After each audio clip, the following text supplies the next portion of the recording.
আপুনি বাৰু নিজৰ পান কাৰ্ডখন আধাৰ কাৰ্ডৰ সৈতে সংযোগ কৰিলেনে? যদি কৰা নাই, এই প্ৰতিবেদন আপোনাৰ বাবে অতিকৈ গুৰুত্বপূৰ্ণ।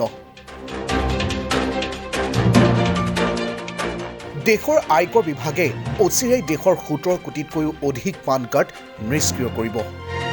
বিভাগটোৱে দেশৰ পান কাৰ্ডধাৰীক তেওঁলোকৰ পান কাৰ্ড আধাৰ কাৰ্ডৰ সৈতে সংযোগ কৰিবলৈ এতিয়ালৈকে বহুকেইবাৰ জাননী জাৰি কৰিছে।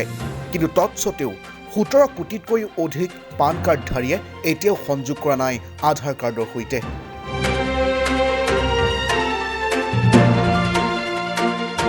প্ৰাপ্ত তথ্য অনুসৰি আয়কৰ বিভাগে ইয়াৰ বাবে সময়সীমা 8 বাৰকৈ বৃদ্ধি কৰিছে। বিত্তীয় বিধেয়ক 2019ৰ সংশোধনৰ পিছত আয়কৰ বিভাগক এই আধাৰ সংযোগবিহীন কাৰ্ডবোৰ নিষ্ক্ৰিয় কৰাৰ অনুমতি ইতিমধ্যেই প্ৰদান কৰিছে। যদি এজন ব্যক্তিয়ে আধাৰ নম্বৰ সংযোগ কৰাত ব্যৰ্থ হৈছে, তেন্তে সেই ব্যক্তিজনৰ বিপৰীতে থকা পান নম্বৰ জাননী দিয়া তাৰিখৰ পিছত নিয়ম অনুযায়ী নিষ্ক্ৰিয় কৰা হ'ব আয়কৰ আইনৰ আধাৰত। এই সংশোধনীটো 2019ৰ 1 ছেপ্টেম্বৰৰ পৰা কাৰ্যকৰী কৰা হৈছে। ইয়াৰ পৰা এটা কথা স্পষ্ট যে নিষ্ক্ৰিয়ত পান কাৰ্ডসমূহ আধাৰ কাৰ্ডৰ সৈতে সংযোগ নকৰিলে অতি শীঘ্ৰেই কামত নহা হৈ পৰিব। বিত্ত দপ্তৰৰ ৰাজ্যমন্ত্ৰী অনুৰাগ সিং ঠাকুৰে লোকসভাত দিয়া তথ্য অনুসৰি জানুৱাৰী মাহলৈকে 30 কোটি 75 লাখ পান কাৰ্ড ইতিমধ্যে সংযোগ কৰা হৈছে। সংযোগবিহীন হৈ থকা পান কাৰ্ডৰ সংখ্যা তেওঁ জনোৱা মতে 17 কোটি 58 লাখ।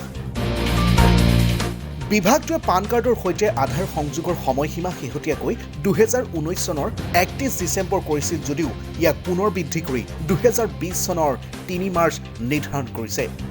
আয়কৰ বিভাগৰ তথ্য অনুসৰি ভাৰতত 48 কোটিতকৈও অধিক লোকৰ পান কাৰ্ড আছে। ইয়াৰ বিপৰীতে 120 কোটিতকৈও অধিক লোকৰ আধাৰ কাৰ্ড আছে।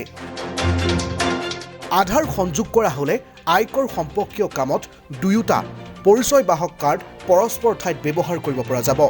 যদি দুয়োটা সংযোগ কৰা নহয় আৰু আপুনি যদি পান কাৰ্ডৰ ঠাইত আধাৰ কাৰ্ড ব্যৱহাৰ কৰি আছে, তেন্তে আয়কৰ বিভাগে আপোনাৰ বাবে স্বয়ংক্ৰিয়ভাৱে এটা নতুন পান কাৰ্ড জাৰি কৰিব পাৰে।